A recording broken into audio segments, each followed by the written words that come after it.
Приветствуем вас на канале Раиса Греченко «Дача, сад, огород, цветы». За окном ветер, мороз, иногда снег падает или дождь льет, а мы в доме сидим у печки, в которой потрескивают дрова. Теплый сухой воздух создает необыкновенный уют и прекрасное, хорошее, оптимистичное настроение. Отличный вариант. Прекрасная ситуация в осенне-зимнее время. Но иногда у начинающих, да порой и у опытных пользователей печкой не получается с первого раза затопить эту же печку или же камин, или саму печь. Наши родители всегда тянули максимально долгое время первой растопки печки, чтобы сэкономить дрова. И когда уже было слишком холодно, начинали топить печку. Это вот воспоминания из моего детства. И они ее так долго растапливали, дым долго валил обратно в дом, открывались окна, все это проветривалось. Кстати, и у нас уже в своем доме продолжались вот такие же ситуации с первой растопкой печки. Но никак не хотели разгораться дрова. Дымная завеса, открытые все окна и двери. Такие были у нас поздние, осенние первые растопки печки. Именно поздние. 2 года назад мы решили изучить этот процесс и проблему появления дыма в нашем доме именно при первой растопке. И вот к чему мы пришли. Об этом мы решили рассказать, чтобы зрители, которые все чаще покидают городские квартиры и переезжают жить в сельскую местность, в дома, где из отопления есть один источник тепла. Это печка, печь или камин. Так вот, прежде чем затопить печь, посмотрите это видео до конца, чтобы подружиться с печкой, с огнем и не иметь проблем с задымлением дома. Итак, ваша печка исправна, все проверено, все нормально. Что же нужно знать, чтобы правильно растопить печку в первый раз? Правило номер 1, которое вы не найдете нигде абсолютно. К этому правилу мы шли долгие годы своей жизни. Мы теперь знаем точно, что именно с этого правила надо начинать. Это выбор благоприятного дня для первой растопки. Это те практические навыки, к которым мы пришли путем опыта. Первую растопку печки нужно проводить именно в ранние дни осени. Не затягивайте это дело. В сентябре уже начинаются холодные деньки, начинаются и ночи довольно-таки холодные. Чем раньше, тем лучше. Надо растапливать. Почему? В холодные, морозные дни в дымоходе образуется холодная, сырая воздушная пробка. Она там и в любое время находится, эта пробка. Но именно чем на улице холоднее, тем больше холода и сырости в этом дымоходе. И вот эта пробка, которая образовалась из воздуха, из влаги, она блокирует тягу. И огонь, естественно, не загорается. Поэтому дым валит в дом. Давайте разберемся, почему. А теперь найдем ответ на вопрос, из-за чего эта пробка такая тяжелая и почему она не выталкивается из дымохода. Ответ очень интересен, и здесь виноваты стихии воды, земли, ну и частично воздуха. Если Луна находится в знаке стихии воды, а это дни рака, рыбы, скорпиона, то стенки, вот дымоход, я его так нарисовала, то стенки дымохода, а также кирпичи самой печки внутри насыщаются большим количеством влаги. Это естественный природный процесс, и от этого никуда не денешься. Такая же ситуация в дни стихии Земли. Напомню фразу «сырая земля». Это касается состояния материи в дне Тельца, Девы и Козерога. Сырость, холодный дымоход, холодная печка. Все это не дает жизни огню. Как же добиться оптимальных условий для получения тяги в момент первой растопки печки? Заранее выбираем благоприятные дни для первой растопки печки. И это время мы сейчас с вами и вычислим. Смотрите, стихия воздуха. Это время, когда дыхание происходит, движение воздуха. Обычно в это время ветер сильный. Возможно, в это время тоже, при соблюдении остальных правил, тоже. Это исключительно уже, если срочно надо. Но вот они правила. Правило номер 1. Когда надо выбирать именно дни, когда нужно растапливать первую раз печку. Это знаки стихии огня. Овен, Лев и Стрелец. И сейчас мы с вами выбираем вот эти оптимальные дни для того, чтобы первый раз протопить в сентябре. Чем раньше, тем лучше. И вот они, эти дни. Рассматриваем. Время московское, как всегда. Вот они, эти дни. Начинается в сентябре в знаке Лев.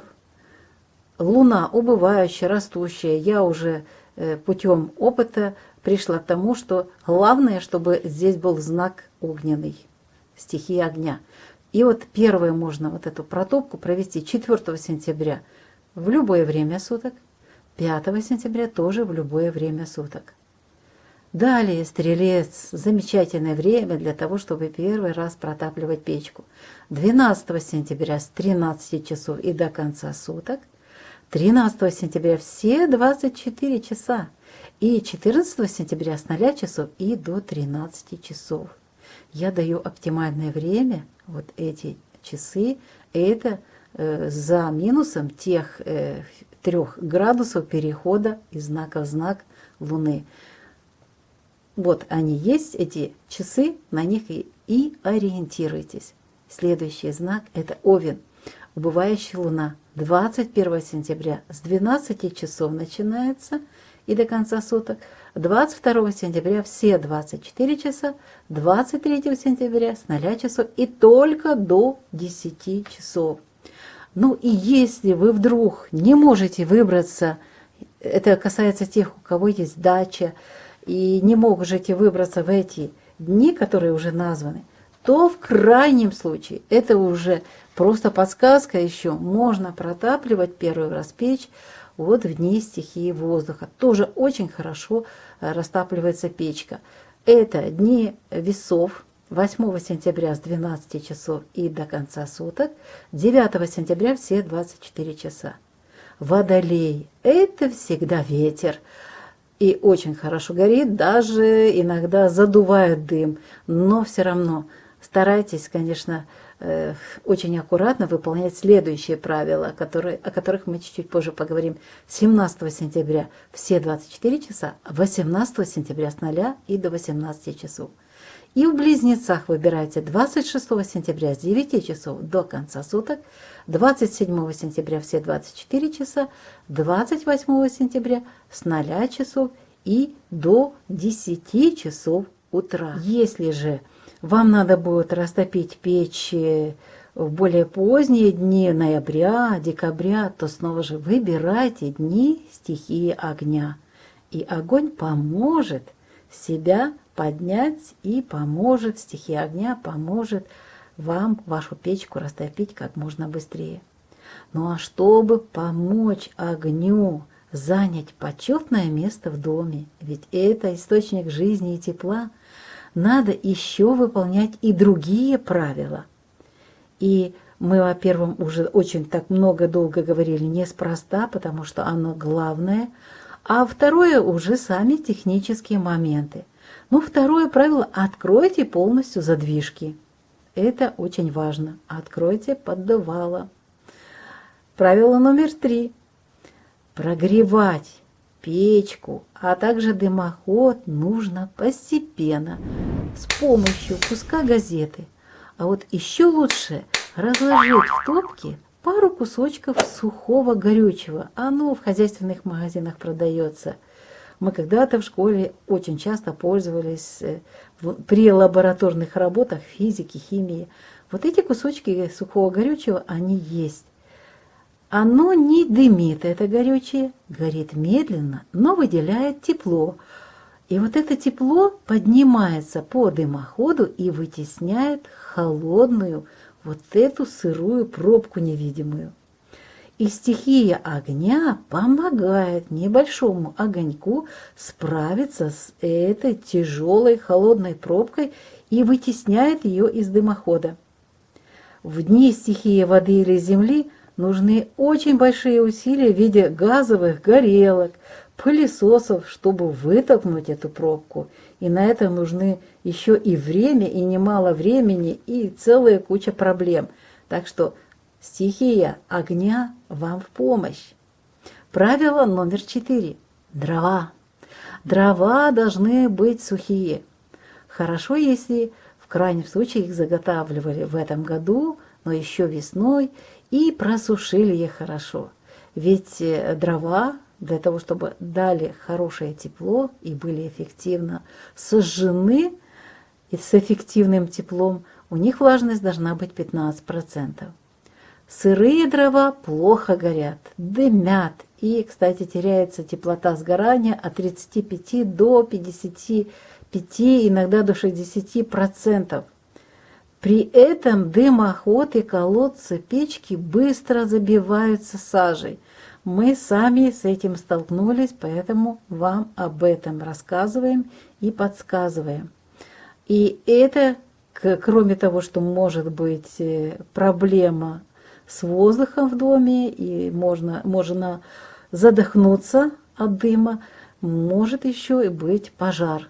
Это печальные последствия, поэтому сырые дрова исключайте для того, чтобы пользоваться ими, для того, чтобы топить печку. Не только растапливать, а растапливать и подавно влажные дрова, да еще при холодной печке, и еще в знаке стихии воды.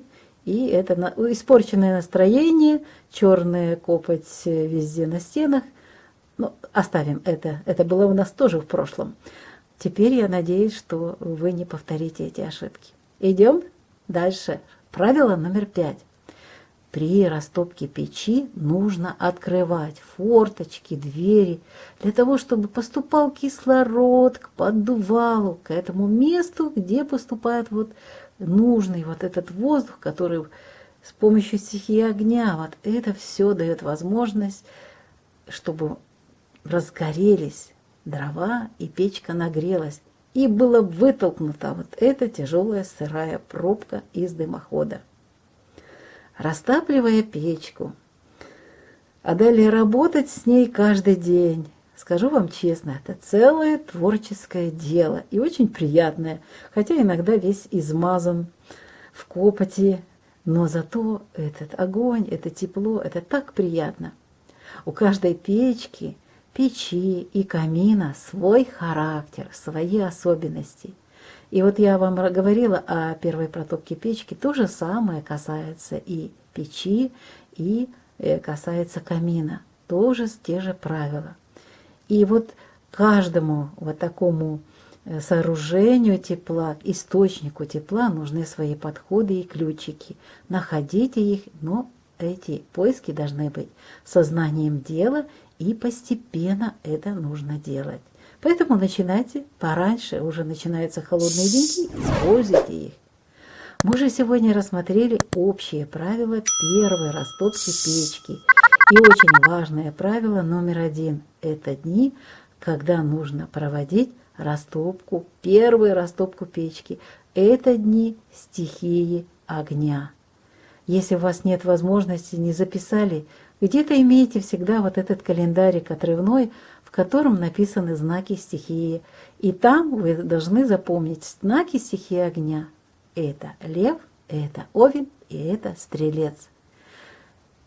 Стихия огня, а также знаки стихии огня в помощь вам в том, чтобы вы берегли огонь, берегли свои печки, и они вам служили, давая такое важное и нужное тепло, которое будет нужно очень в этом 2021-2022 годах и так далее.